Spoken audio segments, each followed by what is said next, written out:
Hello and welcome to episode 343 of the official EstablishTheRun.com podcast. My name is Adam Levitan, as always, joined by Evan Silva. And we are not quite ready to put the 2021 NFL season to bed just yet. We have some explaining to do, which we will do today. Evan, how's it going? It's going well.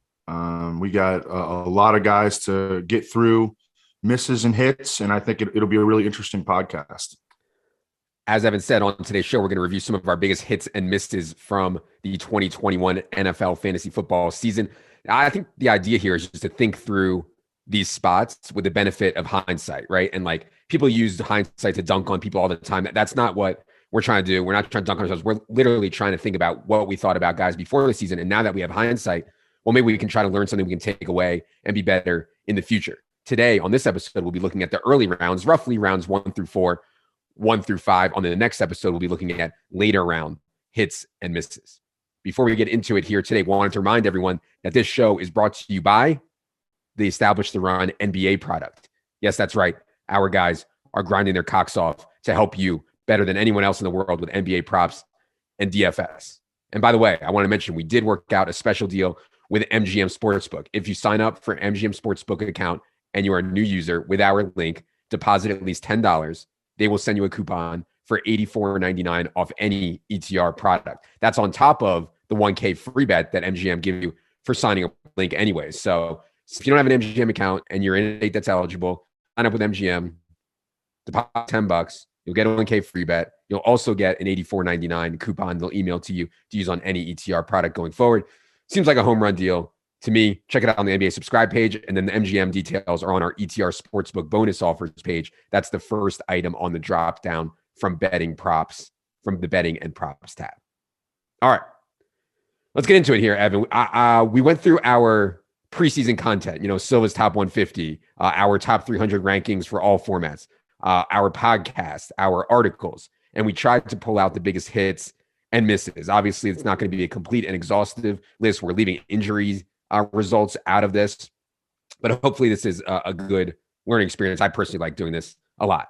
Let's start with what was very clearly a big miss, and maybe actually I don't think it's the biggest miss that I had or we had, but it's up there, and that's Jonathan Taylor. Jonathan Taylor was 14th overall in Silva's top 150. He finishes as fantasy's number 1 running back. He runs for 1,811 yards, 18 touchdowns, catches 40 balls. Now, I think the key point here, Evan, maybe the learning experience, is that we had Jonathan Taylor way higher. And then Carson Wentz gets this foot surgery. He hurts his foot. He gets foot surgery. Nobody knows if he's going to be ready for the start of the season. They had offensive line injuries. Marlon Mack and Nyheim Hines were there and expected to play roles. So, I remember thinking at the time back in August, like, he's not going to catch a ton of passes. He might be dealing with like Sam Ellinger or something like that at quarterback. The offensive line, which was supposed to be a strength, is all banged up also. But maybe I just wasn't thinking like Jonathan Taylor is a total freak on a run committed team and we can ignore all that other noise. But I don't know. What did you think about how we handled Jonathan Taylor?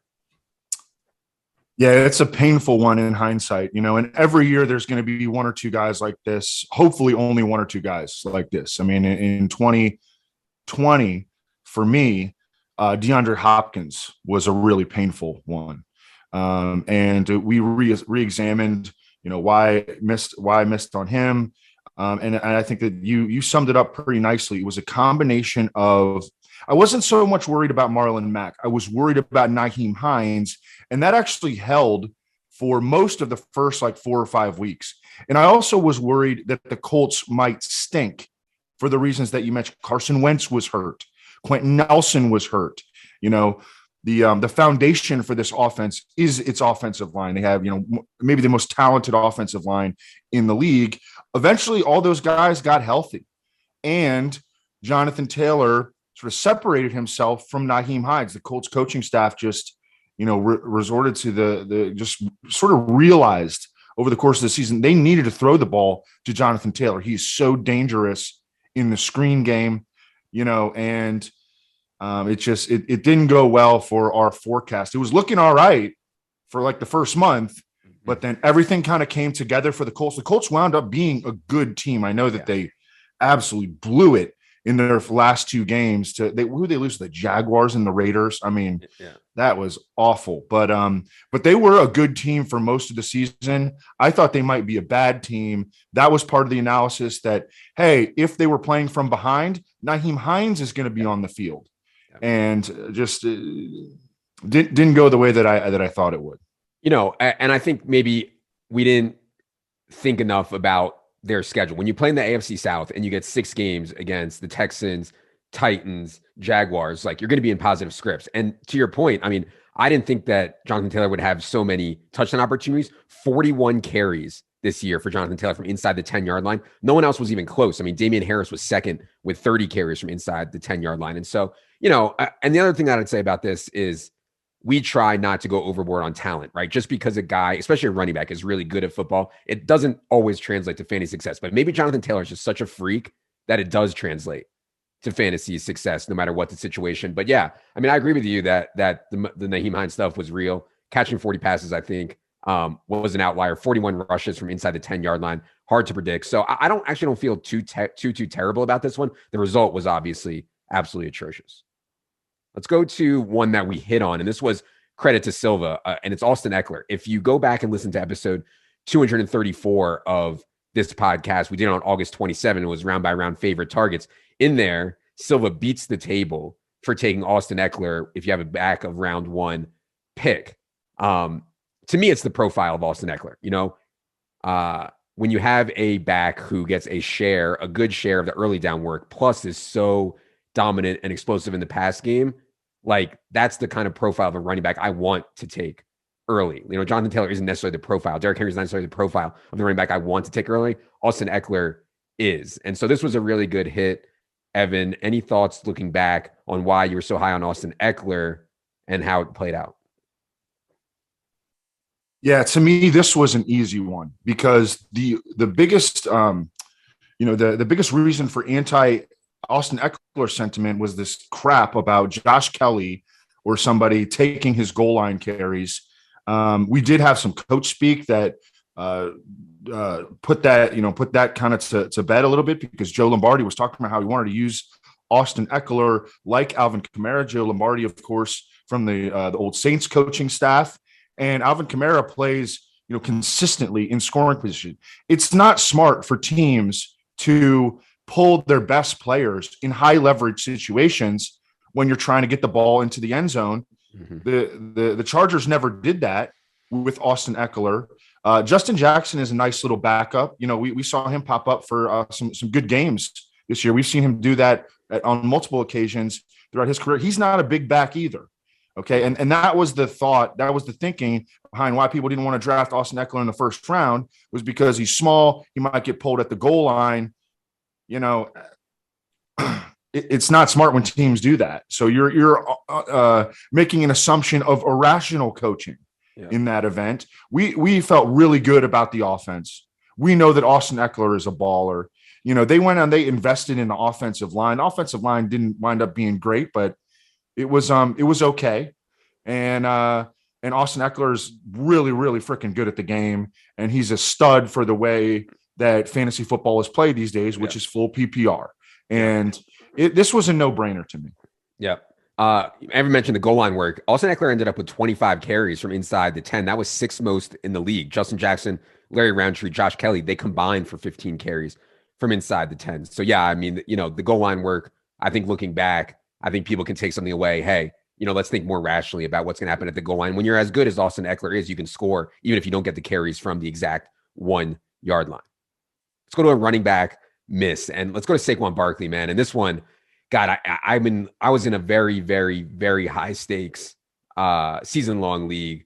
So high stakes, I shared it with a few other people, and we were on the clock in the middle of the second round, and Saquon Barkley's just sitting there, and I'm just like, God, I know he's coming off the ACL. I know there's concerns over his workload, but the profile was so good, every down back with pass catching ability, goal line back, I don't think I could have predicted the Giants being so bad, but maybe I should have. I mean, 1.4 touchdowns per game this year for the Giants, dead last in the entire NFL. So I don't know, man.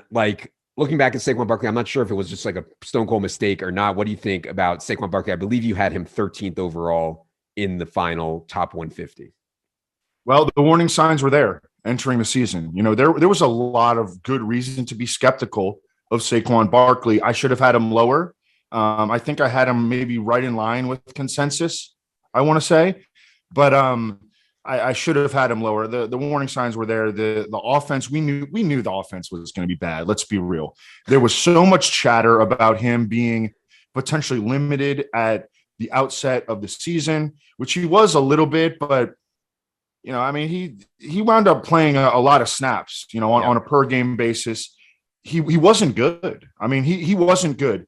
If you watch him play, Saquon Barkley, he's more explosive at this point in his career, moving laterally than he is vertically. And his game, going back to Penn State, has always been built on hitting long runs.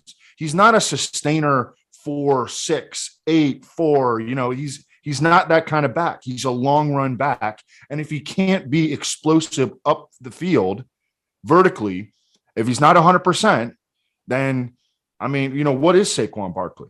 And then you factor in the fact, you know, I mean, they fired their OC during the season. I mean, we knew that they were going to stink. And see, I don't know if it was going to be, I don't know if we knew it was going to be that bad. But I mean, I remember saying, like, I remember thinking, like, you know, they had the whole offseason. How was there never even any thought of firing Jason Garrett? He's terrible entering the season. They ultimately do, but not until, you know, there's a ton of games under their belt. It was a disaster scenario. And I think that we should have done a better job of foreseeing this one.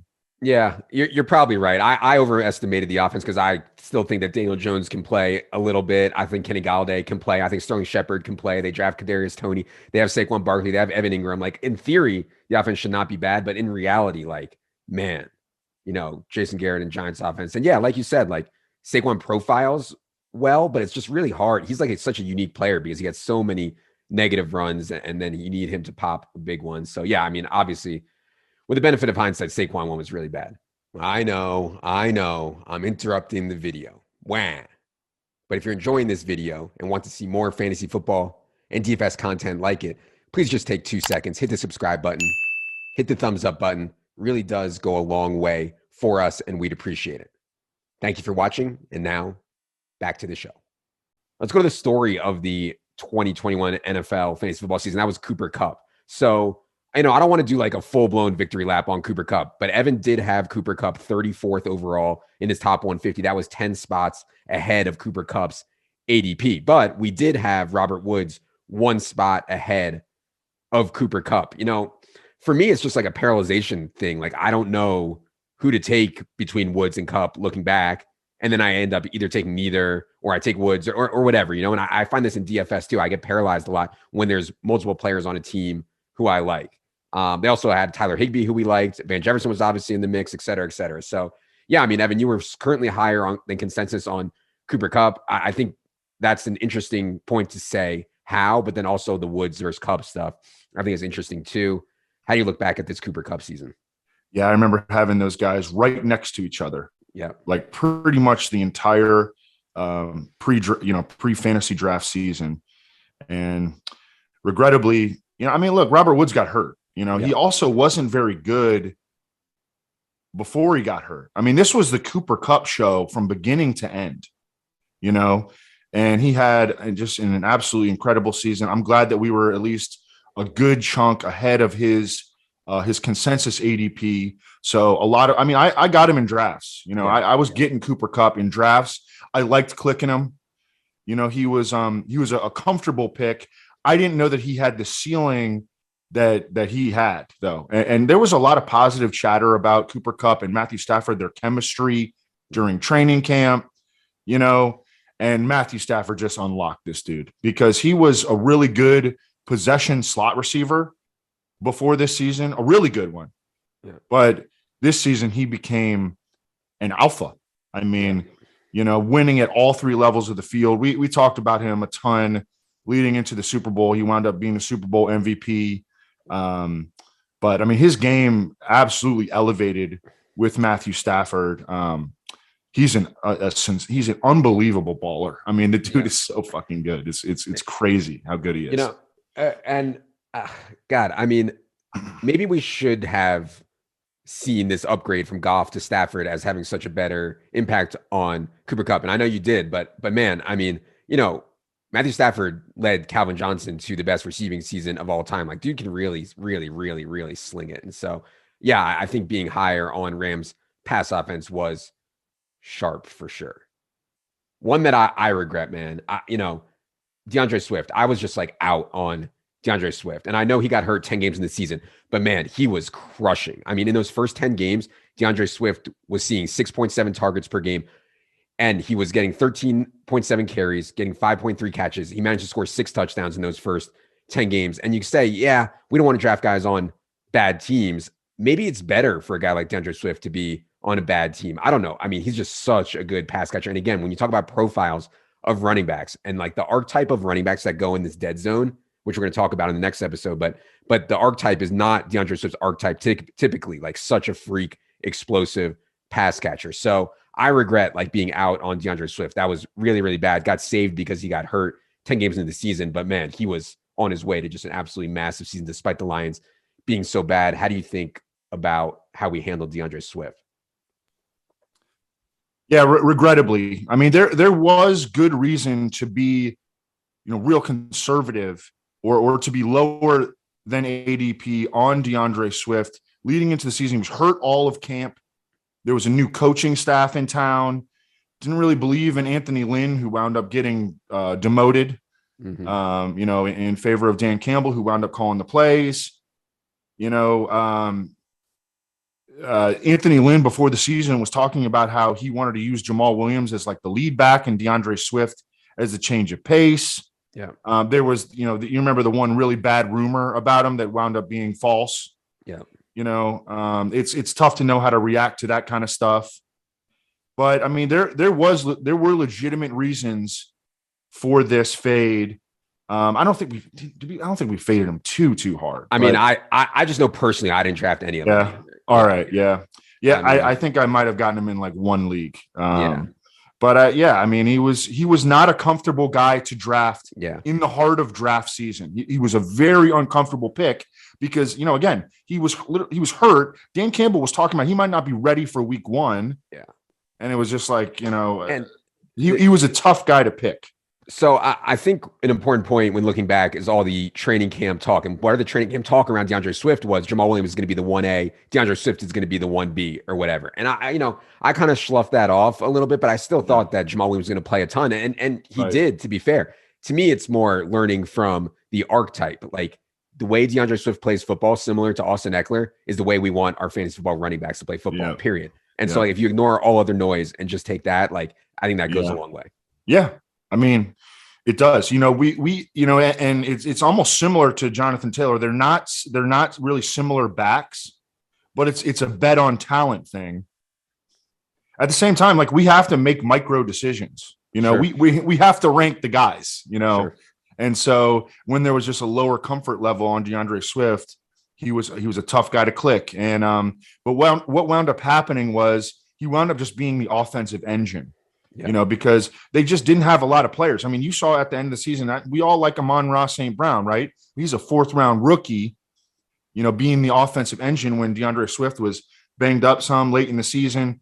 But DeAndre Swift, whenever he was healthy, he was the engine of the offense. It was a little bit of Hawkinson, but it was mainly DeAndre Swift. And you're right, because they played from behind so often that ensured that each week that he was healthy, he was playing a solid 60% of the snaps, with the potential to catch 5 passes week in and week out. All right. Want to end here quickly with a couple of hits. First hit was Mark Andrews. Credit to Evan here. Evan had Mark Andrews 52nd overall, which was well ahead of ADP. I mean, dude was unbelievable, especially late. I mean, easily fantasy's number 1 tight end, full point per game clear of Travis Kelce. I think when I look back at Mark Andrews, like underlying metrics mean a lot to me on Mark Andrews. Yards per route run for Mark Andrews has been freakish for his entire year. He just hasn't run that many routes with a chance to run more to get his foot healthy. Maybe we could have seen this coming. I think that anytime Lamar Jackson is in there, I have concerns about spending too much draft capital just because I think the throwing is going to be inconsistent to some degree. But man, at the tight end position, Mark Andrews was such a massive, massive win. Any takeaways from Mark Andrews' preseason ranking, Evan? Yeah, I got this dude on like every team, because we were so freaking high on him. He destroyed Kelsey. I mean, he destroyed Kittle. You're right. Year in and year out, his yards per route run. The dude is an unbelievable. I mean, he's an incredible athlete. He can win all over the field. He's quarterback proof. You remember how Tyler Huntley goes in and they're immediately riffing. The Ravens' pass volume did go up. It's not. It's not even league average. But their defense got bad, which I think helped Mark Andrews too. Yeah. Yes. And as the season progressed, their defense just, disintegrated due to injuries, and that helped. But they also were throwing the ball more early in the year, and that helped. But yeah, this was a bet on top because he was coming off kind of a down year. He left a lot of yards, touchdowns on the field in 2020. He really just didn't have a great season. It was a weird year. You remember that was the first COVID year, and he has a condition. It might be diabetes, I believe. Yeah. He has a condition, and it was a mess of a year for Mark Andrews, but he bounced back in a major way, had an absolutely awesome season. So yeah, that was a nice hit. All right, last one we're going to do here today. We'd be remiss if we didn't do a little victory lap on our boy Jamar Chase, our Bengals. Shout out to Jamar Chase and the Bengals. All these like season-long screenshots that people sent us, which we love to get. Obviously, they all had Jamar Chase because he went absolutely nuclear in the fantasy playoffs, weeks 15, 16, 17, I believe it was. I mean, Jamar Chase was just going off. And if you remember clearly, there was so much FUD. Like there was, so much like all-out panic on Jamar Chase. He wasn't having a great camp.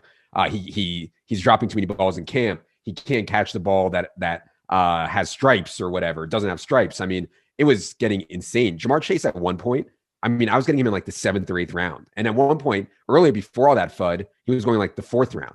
And so I think in hindsight, what we can learn is when someone is a prospect like Jamar Chase, absolutely flawless prospect. He went 84, 17, 80, 20 at 19 years old for LSU.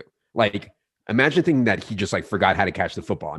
That's insane. And so, yeah, I thought maybe Jamar Chase would get off to a slower start, whatever. But I thought the Bengals would throw it more than they did. It still worked out fine because Jamar Chase is just such a freak. And so just staying the course. And, I'm so for trying to filter out the noise in preseason. Like, yeah, Matthew Stafford and Cooper Kupp having breakfast together, like I joke about it, it's probably just noise. I don't know. Maybe it's real. I don't know. But like if you go down the rabbit hole with all that stuff, you're going to end up wrong more than right. But when it's stuff like, oh, Jamar Chase is having drops in camp, like I don't care, So a lot of this stuff is like preseason rhetoric that affects ADP so much. Jamar Chase's ADP sunk like a stone. I was so happy that we stuck with him and made a huge difference for people in season-long leagues.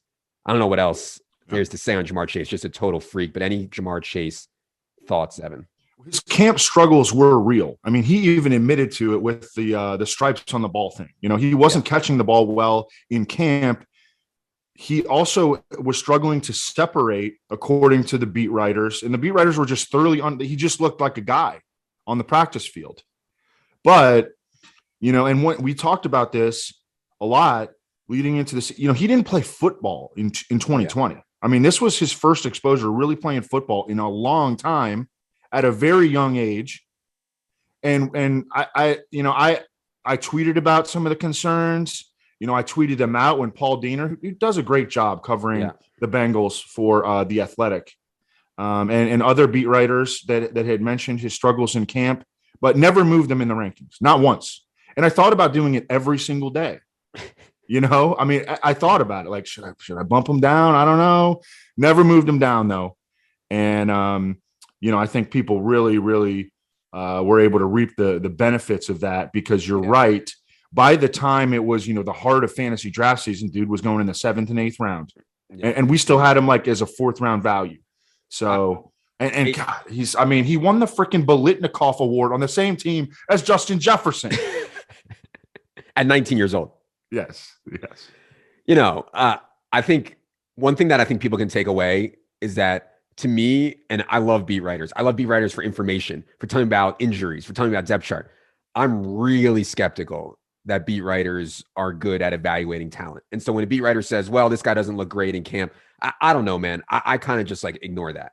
Now, if he says that Jamar Chase is running with the third team in camp, or Jamar Chase is not getting targets from Joe Burrow in camp, I'll listen to that. But I'm not going to listen to somebody who says, oh, well, this guy's having a bad camp. I don't know. I mean, I just don't trust the beat writers enough to be like talent evaluators. And I don't trust myself. Yeah, there are two things that we need to be really skeptical anytime the beat writers do when they do stat projections. Yeah, like I'll read them. They're not statistical forecasters. Okay, yeah. So whenever they're giving out stats, that could really that they're going to project that this guy catches 140 balls, like and they only cover one team. Yeah. They're not out at other training camps looking at what's happening at those camps. Or even, I don't even think they watch other teams, period. They have a lot to do just to cover their own team. So they have no context for even how good a guy is. And Paul Diener has been covering the Bengals for a really long time. But, he's only seen Bengals receivers. Yeah. He's not covering other teams. Yeah. So it's just a thorough lack of context. And you have to be aware of that. For sure. All right. We're going to be back next episode to talk about some more later round hits and misses. Hopefully get some more stuff we can take away and be better for next season. Appreciate y'all being here with this free content. We'll continue throughout the offseason. Be sure you're subscribed anywhere podcasts are found or on YouTube. It is indeed free. For Evan, for producer Luke, I'm Adam. Good luck, everybody.